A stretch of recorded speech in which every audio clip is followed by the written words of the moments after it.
नमस्कार दोस्तों, study mentor में आपका स्वागत है। दोस्तों, आज हम जा रहे हैं बात करने की points of the new education policies 2020, यानी कि नई जो एजुकेशन पॉलिसी बनी है उसके कुछ की पॉइंट्स के बारे में जा रहे हैं बात करने, जो कि बहुत ही ज़्यादा महत्वपूर्ण है। अच्छा, यह केवल एक अभी ड्राफ्ट है, अभी ये एप्लीकेबल नहीं हुआ है, ठीक है।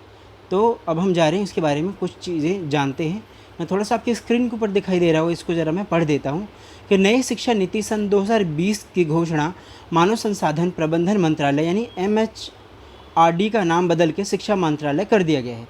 नई शिक्षा नीति के अनुसार अब HRD मंत्रालय को शिक्षा मंत्रालय कहा जाएगा। दोस्तों, यानी जो MHRD था अब उसे एजुकेशन मिनिस्ट्रीज़ के नाम से जाना जाएगा, शिक्षा मंत्रालय के नाम से जाना जाएगा। तो चलिए दोस्तों, आगे चलते हैं।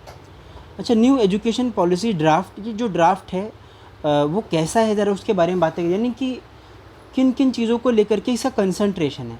तो देखिए, इसमें ना 3 लेवल है, मैं आपको बता दूं।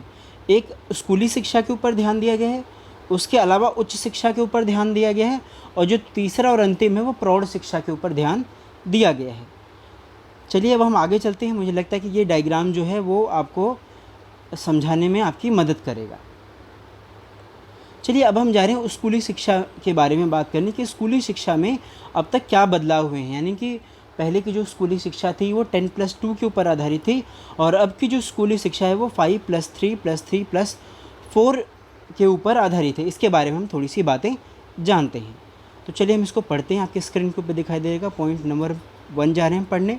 कुल मिला के फ्रेंड्स 15 पॉइंट्स हैं, जिसको मैंने की पॉइंट्स नाम दिए हैं। यानी कि ये जो 15 पॉइंट है ये बहुत ही ज़्यादा महत्वपूर्ण है आपके लिए।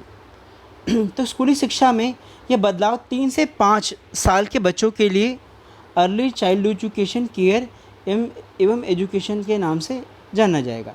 9वीं से 12वीं की पढ़ाई की रूपरेखा 5+3+3+4 पर बच्चों के लिए नए कौशल एवं बोर्ड एग्ज़ाम को 2 भागों में बांट दिया गया है। तो सबसे पहली बार मैं आपको 5+3+3 के बारे में बता देता हूँ कि ये 5+3+3 क्या होता है। दोस्तों, जो शुरू का जो 5 साल है, 5, सबसे पहले हम 5 के बारे में बातें करेंगे। ये जो 5 है, ठीक है, इसे फाउंडेशन कोर्स के नाम से जाना जाता है। इसमें जो बच्चा होता है 3 से 8 साल का होगा, ठीक है। और इसमें वो प्री प्राइमरी और उसके बाद शुरू का जो 3 साल है, इस 5 सालों में उसमें वो प्री प्राइमरी को पढ़ेगा 3 साल, और 2 साल जो है फर्स्ट एंड सेकंड को पढ़ेगा। बात समझ में आ रही है आपको? यानी ये जो 5 ईयर्स है, इस 5 ईयर्स में वो 3 साल जो है वो प्री प्राइमरी को पढ़ेगा, और जो 2 ईयर्स जो है वो फर्स्ट और सेकंड को पढ़ेगा। उसके बाद इसका अगला चरण आता है 3 साल वाला। तो 3 साल वाले को पूर्व प्राथमिक स्टेज के नाम से जाना जाता है, ठीक है। आपको समझ में आ रही होंगी ये बातें। और पूर्व प्राथमिक स्टेज में बच्चा 8 से 11 वर्ष का होगा। उसमें 3rd to 5th क्लास में वो बच्चा जाएगा। उसके बाद ये तीसरा स्टेज आता है, और तीसरे स्टेज को प्राथमिक स्टेज बोलते हैं, जिसमें जो बच्चा है वह 11 साल से लेकर के 14 साल तक रहेगा, ठीक है। और 6th to 8th क्लास में ये जाएगा, ठीक है। उसके बाद जो अंतिम 4 ईयर्स हैं, जो चौथा साल है, उसे सेकेंडरी स्टेज बोलते हैं। इसमें जो बच्चा है वो 9वीं क्लास से लेकर के 12वीं क्लास को पूरा करेगा, और इस प्रकार से उसकी जो पूरी स्कूलिंग है वो पूरी हो जाएगी। इसमें जो बच्चा है वो 14 साल से 18 साल तक रहेगा। अच्छा, एक बात और, ये एग्ज़ाम बोर्ड 2 भागों में है। रिपोर्ट कार्ड में लाइफ स्किल शामिल किया गया है, जो साल 2030 तक हर बच्चे के लिए शिक्षा सुनिश्चित करता है। दोस्तों, जो रिपोर्ट कार्ड है इसमें 2 चीज़ है। यानी कहने का मतलब ये है कि केवल रटंत विद्या के ऊपर ना ध्यान दे करके बच्चे को स्किल भी सिखाया जाएगा, और उसकी रिपोर्ट कार्ड में उसने कितने स्किल को ग्रहण किया है उसके बारे में बताया जाएगा। अच्छा, ये स्किल किस आधार पर होगा? ये जो स्किल है वो 21वीं शताब्दी में जो आधुनिक चीज़ें हैं, जैसे मोबाइल है या कंप्यूटर है, या ढेर सारी जो चीज़ें हैं, जो उपकरण हैं, जो टेक्नोलॉजी है, उनके बारे में वो जानना है। वो हथकरघा से संबंधित चीज़ों को भी वो जान सकता है। तो जो छोटी बड़ी जितनी भी चीज़ें हैं, चाहे वो कुटीर उद्योग हो, लघु कुटीर उद्योग है, और भी जो हैंडमेड चीज़ें होती हैं, उन सभी चीज़ों के बारे में जो बच्चा है स्किल में जानेगा। यहाँ तक वो कुकिंग के बारे में भी जानेगा, ठीक है। अब इसके चौथे पॉइंट पे आ रहे हैं, हम जा रहे हैं बात करने कि पोषण और स्वास्थ्य कार्ड। बच्चे का जैसे आप यदि आप रिपोर्ट कार्ड देखेंगे तो बच्चे की ग्रेडिंग होती है, बच्चे के मार्क्स होते हैं। अब रिपोर्ट कार्ड में बच्चे का स्वास्थ्य कैसा है ये भी बताया जाएगा। इसके अलावा बच्चे का पोषण कैसा लेता है ये भी बताया जाएगा। कहने का मतलब ये हुआ कि आयु के साथ में बच्चे का जो वज़न है वो ठीक है या नहीं है, इस बात की भी जानकारी रिपोर्ट कार्ड में दी जाएगी। और स्कूल में बच्चों के नियमित जांच भी हुआ करेगी कि बच्चा शुद्ध पानी पी रहा है या नहीं पी रहा है, पौष्टिक आहार खा रहा है या नहीं खा रहा है। तो चलिए आगे चलते हैं, मुझे लगता है कि इतनी बात आपको समझ में आ गई होगी। अच्छा, ये मैंने अभी थोड़ी देर पहले ये बात बताई थी कि जो न्यू एजुकेशन पॉलिसी का जो ड्राफ्ट है उसमें दो बातें हैं, एक एजुकेशन के ऊपर ध्यान दिया जा रहा है और जो दूसरा है वो क्या है, स्किल के ऊपर ध्यान दिया जा रहा है। ठीक है, ये ग्रीन वाला देखिए आप ज़रा। ठीक है, देखिए गांधी जी ने एक बात बताई थी, 3H की बात बताई थी, हैंड, हेड और हर्ट। तो देखिए एजुकेशन जो है वो तो बच्चा सीख जा रहा है, ठीक है ना, लेकिन उसके हैंड यानी कि उसके मस्तिष्क का संतुलन तो ठीक हो रहा है, ठीक है, उसके दिमाग का संतुलन भी शिक्षा से ठीक हो रहा है, लेकिन उसके हैंड यानी उसके काम को रोज़गार चाहिए, ताकि जब वो अपनी स्कूलिंग पूरी करके बाहर जाए, समाज में जाए, तो उसको रोज़गार के अवसर प्राप्त होते रहें। आगे चलते हैं। अच्छा, हमने 5 वर्ष की बात की थी अभी थोड़ी देर पहले, 5+3+3+4 की बातें की थी। अब हम थोड़ी सी उसके बारे में जान लेते हैं। ठीक है, हालांकि वो उसके बारे में मैंने थोड़ी सी आपको बातें बता दी है, एक बार मैं थोड़ा सा ये पढ़ देता हूँ। ज़रा 5A और 5B को देखिए। सबसे पहली बार हम 5A के बारे में जानेंगे कि 5 वर्ष से कम उम्र के बच्चों के लिए प्राथमिक कक्षा यानी बाल वाटिका, 5 वर्ष की आयु से पहले हर बच्चा एक प्राथमिक कक्षा यानी बाल वाटिका में स्थानांतरित होगा। यानी जो छोटा बच्चा है वो बाल वाटिका में जा कर के पढ़ेगा। आपको ध्यान होगा किंडरगार्टन के बारे में, किंडरगार्टन विधि, यानी जो बच्चा है वो चीज़ों को खेलते खेलते सीखेगा। ठीक है, अब जो दूसरा है वो क्या है, 5B के बारे में ज़रा देखिए। कक्षा 6 से कक्षा 6 से लेकर से शिक्षा प्राप्त करने के लिए कोडिंग स्कूल शिक्षा सचिव ने कहा है कि कक्षा 6 से और उसके बाद के छात्रों के लिए 21वीं सदी के कौशल के एक भाग के रूप में स्कूलों में कोडिंग सिखाई जाएगी। यानी जो बच्चा है यहाँ पे वो 6ठी कक्षा के बाद, ठीक है, स्किल्स के बारे में जानेगा, जैसे कि वो नई टेक्नोलॉजी के बारे में जानेगा, वो हार्डवेयर्स के पार्ट्स के बारे में जानेगा, वो सॉफ्टवेयर पार्ट्स के बारे में जानेगा, वो हैंडलूम इंडस्ट्री के बारे में जानेगा, वो अपशिष्ट पदार्थों से और अन्य ढेर सारी चीज़ों से, जैसे पराली हो गया या अन्य जो गार्बेज के सामान है, उससे भी कुछ नया जो कौशल है वो बनाना सीखेगा। और एक बात मैं आपको और बता दूं कि हालांकि इस बात के ऊपर बहुत समय पहले रविंद्रनाथ टैगोर ने भी जोर दिया था कि बच्चों को खेती करना, गृहस्थी करना, बागवानी करना, सिंचाई करना आदि, ये जो ढेर सारी चीज़ें हैं, जो स्किल की चीज़ें हैं, वो बच्चों को बचपन से ही सिखाई जानी चाहिए। तो मुझे लगता है इन सब चीज़ों में ये भी जो चीज़ें हैं वो इंक्लूड हैं, क्योंकि कहीं ना कहीं देखिए आप इस चीज़ को समझिए कि भारत एक कृषि प्रधान देश है, और देश कितना भी विकसित क्यों न हो जाए, देश को खाने के लिए भोजन चाहिए ही चाहिए। ठीक है, तो आगे चलते हैं। तो यह भी एक कौशल का ही भाग है। ढेर सारी जो इंडस्ट्रीज़ होती हैं वो एग्रीकल्चर के ऊपर ही बेस्ड होती हैं। उदाहरण स्वरूप मैं आपको बताऊं, जैसे केचप इंडस्ट्री हो गई, यानी चटनी इंडस्ट्री हो गया, ठीक है, या अचार इंडस्ट्री हो गया। तो इस प्रकार की जो इंडस्ट्रीज़ हैं वो कहीं ना कहीं कृषि के कार्यों पर ही आधारित होती हैं। आगे चलते हैं। तो ये स्किल बच्चे को सीखना आना चाहिए। मैं आपको बताऊं, यही जो छोटी छोटी चीज़ें होती हैं उसके लिए जो लोग हैं वो जा कर के फूड टेक्नोलॉजी में B.Tech करके आते हैं, और भी ढेर सारी चीज़ें होती हैं। तो अब इन चीज़ों को धीरे धीरे बचपन से ही सिखाया जाना चाहिए। आगे चलते हैं। कुछ और हम जा रहे हैं बातें करने कि और भी क्या क्या चीज़ें होती हैं। हमने स्किल के बारे में बातें कर ली। हमने बच्चा जब शुरू में जब प्राथमिक स्तर पे हो तो बच्चा जो है वो किंडरगार्टन विधि से, यानी कि आंगनबाड़ी में जा कर के सीखने अधिगम की जो स्थिति है वो खेलते खेलते सीखे, वो इसके ऊपर हमने जोर दे दिया है, यानी हमने उसके बारे में जानकारी ले ली है। अब हम जा रहे हैं आगे बातें करने। 6 के बारे में जरा देखते हैं कि बोर्ड परीक्षा का महत्व को कम करना। वर्ष में 2 बार परीक्षा आयोजन की जा सकती है, यानी कि बच्चों के ऊपर एक बहुत बड़ा प्रेशर होता है बोर्ड की परीक्षा को लेकर के, और जो बच्चा होता है वो हमेशा तनावग्रस्त रहता है। तो रटंत विद्या तो वो सीख लेता है, किसी प्रकार से नंबर ले पाता है, लेकिन रटंत विद्या को अधिगम नहीं बोलते हैं। यह वास्तविक अधिगम नहीं होता। अधिगम का अर्थ होता है, सीखने का अर्थ होता है कि जब बच्चा चीज़ों को वास्तव में आत्मसात करे, चलिए तो एक बार मैं थोड़ा सा पढ़ देता हूँ। तो बोर्ड परीक्षा के महत्व और तनाव को कम करने के लिए परीक्षा 2 भागों में आयोजित की जाएगी। उद्देश्य और वर्णनात्मक। परीक्षा वर्ष में 2 बार आयोजित की जा सकती है। बोर्ड परीक्षा में रट्टा सीखने के बजाय ज्ञान आवेदन को बढ़ावा दिया जाना चाहिए। ये 6.1 है। हाँ, मैंने ये बात बताई है कि एक दो उद्देश्य, दूसरा है वर्णनात्मक, यानी कि एक तो बच्चे को क्या बोलते हैं, कॉन्सेप्ट की जानकारी हो, दूसरा बच्चे को फैक्ट की भी जानकारी हो। बच्चा जो भी ज्ञान अर्जित करे उसको समाज में उसकी एप्लीकेबिलिटी को समझ पाए।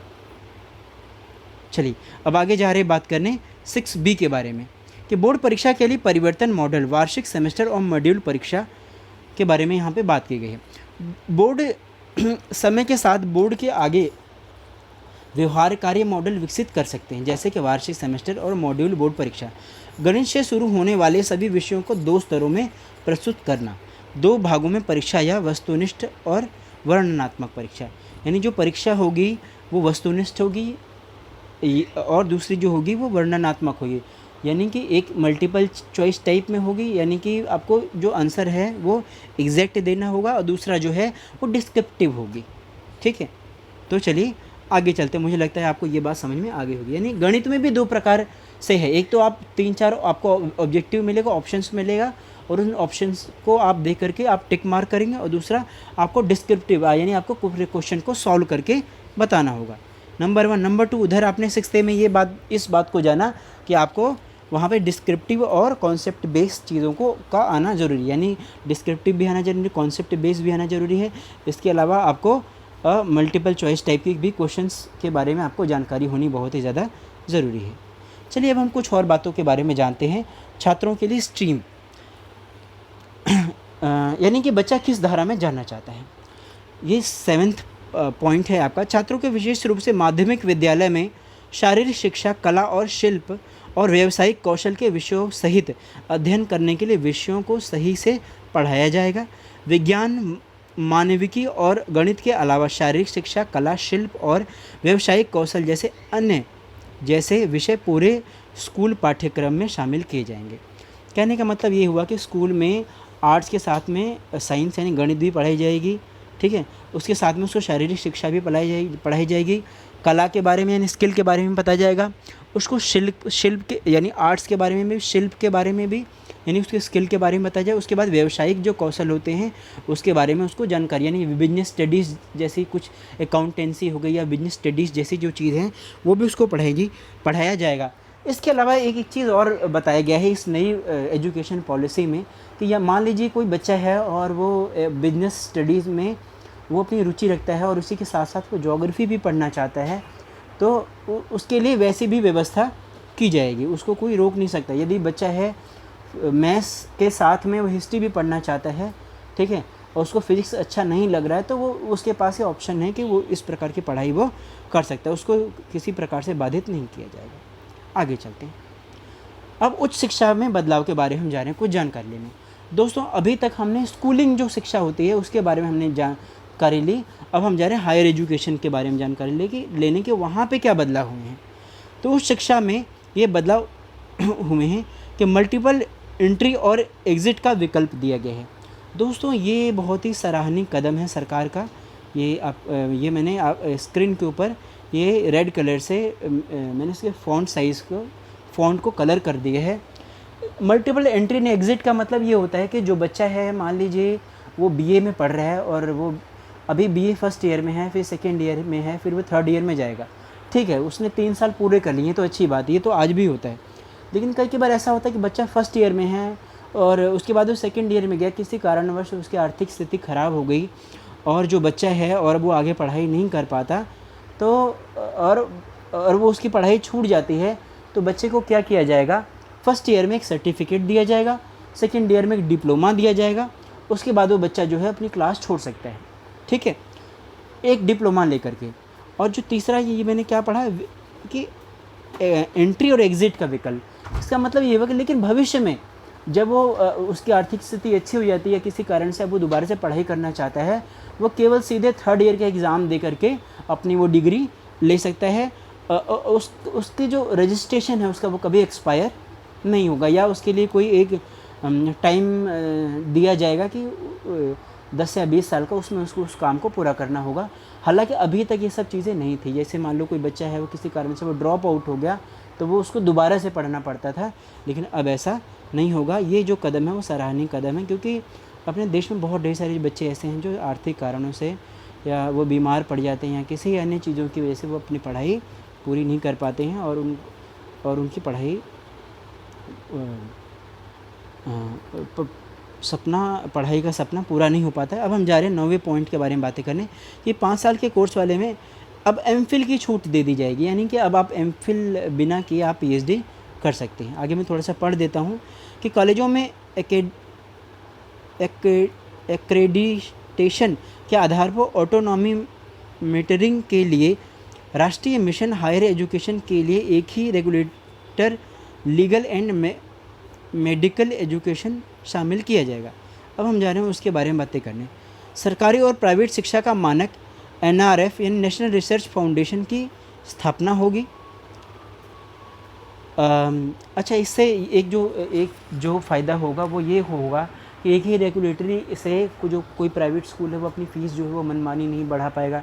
कई बार जो प्राइवेट यूनिवर्सिटी कॉलेज होते हैं वो भी अपने स्टूडेंट्स को वो मनमाना नंबर भी दे देते हैं, ठीक है, बिना जो कॉपी की गुणवत्ता को जांचे हुए। लेकिन अब ऐसा नहीं होगा।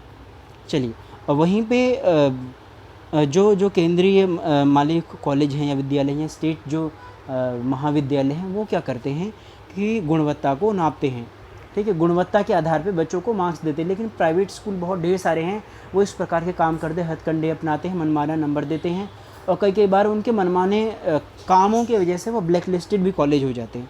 तो एक रेगुलेटरी होने से ये जो है वो लाभ होगा। आगे चलते हैं तो उससे कई बच्चों का जो जीवन है वो गारद हो जाता है। पता लगते हैं वो जिस कॉलेज से पढ़ के आ रहे, बाद वो जो कॉलेज है वो ब्लैक लिस्टेड हो गया और फिर उसकी डिग्री की मान्यता नहीं रहती है। आगे चलते हैं। शिक्षा में तकनीकी को बढ़ावा, दिव्यांगजनों के लिए शिक्षा में बदलाव। 8 क्षेत्रीय भाषाओं में ई कोर्सेज शुरू, यानी कि दिव्यांगजनों को लेकर के विशेष एकोमोडेशन दिया जाएगा, उनके लिए अच्छी क्लासरूम की व्यवस्था की जाएगी। यहाँ तक कि ग्रामीण क्षेत्रों में जहाँ पे उनके कॉलेजेस हुआ करेंगे उसके आसपास में उनके आवास की भी सुविधा की बात की जा रही है। इसके अलावा 8 क्षेत्रीय भाषाओं में ई कोर्सेज होंगे, यानी कि इलेक्ट्रॉनिक जो कोर्सेज हैं वो क्षेत्रीय भाषाओं में 8 क्षेत्रीय भाषाओं में भी हुआ करेंगे। आगे चलते हैं। विकलांग बच्चों को क्रॉस विकलांग प्रशिक्षण संसाधन केंद्र, आवास सहायक उपकरण और उपयुक्त प्रौद्योगिकी आधारित उपकरण भी दिए जाएंगे। उदाहरण स्वरूप मैं आपको बताऊं, जैसे मान लो कोई बच्चा है वो दृष्टि बाधित है, तो उसको जो ब्रेन लिपि की जो मशीन होती है वो उसको सरकार की तरफ से मुफ्त में प्रोवाइड करवाई जाएगी, या ऐसी बहुत ढेर सारी जो चीज़ें हैं वो सरकार की तरफ से उसको प्रोवाइड करवाई जाएगी। आगे चलते हैं, कुछ और बातें। जो तीसरा पॉइंट है वो क्या है कि ऐप और टीवी चैनल आदि के माध्यम से वे पढ़ाई, प्रौढ़ शिक्षा के लिए गुणवत्तापूर्ण और प्रौद्योगिकी आधारित विकल्प जैसे ऐप, ऑनलाइन पाठ्यक्रम भी मुहैया कराए जाएंगे। मॉड्यूल उपग्रह आधारित टीवी चैनल, ऑनलाइन किताबें और IT से सुसज्जित पुस्तकालय और वयस्क शिक्षा केंद्र आदि विकसित किए जाएंगे। हाँ दोस्तों, ये बहुत अच्छी बात है कि आजकल ऐप के मतलब कि जो जैसे आजकल नए जो एंड्रॉयड फ़ोन आ रहे हैं, डिजिटल ऐप आ रहे हैं, विंडोज़ के फ़ोन आ रहे हैं, तो इससे क्या है कि ऑनलाइन पढ़ाई करनी बहुत ही ज़्यादा आसान होगी। तो सरकार भी उसको प्रमोट कर रही है। और जो प्रौढ़ शिक्षा है इसका जो सबसे बड़ा लाभ होगा बच्चों के साथ में प्रौढ़ों को भी होगा। प्रौढ़ जो लोग हैं वो भी शिक्षित और जागरूक हो सकें, तो सरकार उनके लिए भी बहुत ढेर सारा काम कर रही है। इसके अलावा आप देखते होंगे टीवी चैनलों के ऊपर दूरदर्शन पे, या सबसे बढ़िया है ज्ञान दर्शन। आप ज्ञान दर्शन यदि आप देखेंगे तो ज्ञान दर्शन में आपको ये देखने को मिलेगा कि टीवी चैनलों पे प्रौढ़ शिक्षा को लेकर के, बच्चों को लेकर के, जागरूकता को लेकर हमेशा ऑनलाइन क्लासेस चलाई जाती हैं। तो अब इसको प्रमोट किया जाएगा, अब इसको बढ़ावा दिया जाएगा। आपने एक नाम सुना होगा स्वयं प्रभा का, ठीक है। स्वयं प्रभा जो है इस योजना का जो शुभारंभ राष्ट्रपति श्री प्रणब मुखर्जी ने इसको चालू किया था। ये इसी प्रकार का एक एग्जाम्पल मैं आपको मतलब कि ये इसी प्रकार की एक एग्जाम्पल है। अब सरकार क्या कर रही है, इस क्षेत्र में और भी आगे काम को बढ़ा रही है। आगे चलते हैं। HECI संपूर्ण उच्च शिक्षा के लिए सामान्य नियामक संस्था, भारतीय उच्च शिक्षा आयोग हम जा रहे हैं इसके बारे में बातें करने कि ये क्या चीज़ है भारतीय उच्च शिक्षा आयोग। भारतीय उच्च शिक्षा आयोग की स्थापना मेडिकल और कानूनी शिक्षा को छोड़ करके पूरे उच्च शिक्षा के लिए एक एकल अतिव्यापी छत्री निकाय के रूप में दी जाएगी। यानी कि भारतीय उच्च शिक्षा आयोग जो है वो जो ढेर सारे जो एग्ज़ाम्स है उसको लिया कर, मतलब कि एग्ज़ाम्स उसको कंडक्ट किया करेगा, ठीक है, उसके ऊपर एक रेगुलेटरी की तरह काम किया करेगा, उसकी मॉनिटरिंग किया करेगा, ठीक है। लेकिन वो मेडिकल के स्टूडेंट्स के और जो लॉ के एजुकेशन स्टूडेंट्स हैं उसकी रेगुलेटरी वो नहीं किया करेगा। बाकी जितनी भी चीज़ें हैं जो से सामाजिक विज्ञान के कितने भी विषय, भूगोल है, इतिहास है, पॉलिटिकल साइंस है, बिजनेस स्टडीज़ है, इकोनॉमिक्स है, बुद्धा स्टडीज़ है, गांधीयन स्टडीज़ है, लाइब्रेरी साइंस है, जितनी भी ढेर सारी चीज़ें हैं उनके बारे में भारतीय उच्च शिक्षा आयोग जो है वो उनके ऊपर नज़र रखा करेगा। आगे चलते हैं।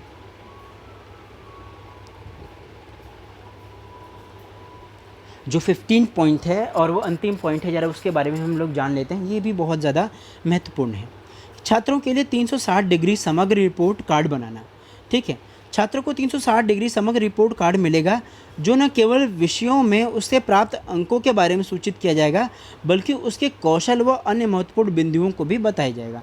यानी जो बच्चा है जब वो अपनी पढ़ाई पूरी करेगा या फिर हर साल जब उसको उसकी रिपोर्ट कार्ड मार्कशीट दी जाएगी तो एक तो वो कॉलम तो ये होगा ही होगा कि वो बच्चा पढ़ाई करने में कैसा है उसका, ये तो अक्सर रिपोर्ट कार्ड में होता ही होता है, खासकर स्कूलिंग में तो होता ही कि बच्चा पढ़ाई करने में कैसा है, उसकी अटेंडेंस परफॉर्मेंस कैसी है और वो। लेकिन अब क्या है कि होगा कि अब ये भी चीज़ें बताई जाएगी कि बच्चा जो है चीज़ों को कितनी बढ़िया से ग्रहण करता है, उसकी कौशल क्षमता वो कितनी है। देखिए ये जो आधुनिक शिक्षा है वो रटंत विद्या पर न जो करके जो वास्तविक विद्या है जो हमारे जीवन में जीवंतता का काम करती है उसकी बात करता है, ठीक है, ठीक है। चलिए हम आगे चलते हैं क्योंकि ऐसा मानना है यदि आप कभी एनसीएफ की परिभाषा को पढ़ेंगे, एनसीएफ क्या एजुकेशन को लेकर क्या बात करना कि आंकड़ों का जो संग्रहण है वो अधिगम नहीं है, वो शिक्षा नहीं कहलाता है। आंकड़ों का अधिगम संग्रहण तो बस केवल एक संग्रहण है, ठीक है। लेकिन जब आप उन चीज़ों को ना एप्लीकेबल करते हो, जब उसको अपने व्यवहार में ढाल पाते हो, उसका अनुकरण कर पाते हो, जब आपका उस चीज़ के साथ में सामाजिक समायोजन हो पाता है तब वो चीज़ जो है वो स्वार्थ होती है। तो इसे बोलते हैं उस चीज़ों की एप्लीकेबिलिटी। तो अब उन चीज़ों को रिपोर्ट कार्ड के अंदर भी दर्शाया जाएगा, ठीक है। चलिए आगे चलते हैं।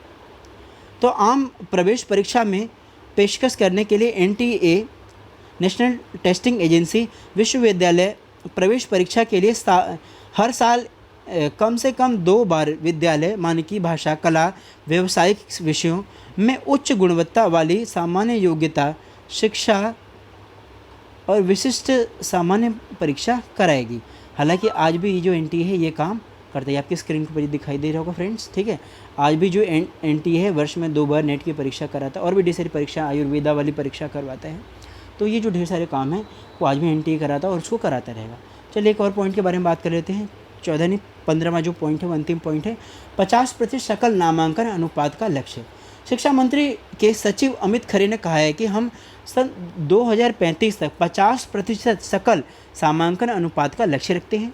बीच में कोर्स छोड़ने के इच्छुक बच्चों के लिए कई प्रवेश और निकास विकल्प होंगे।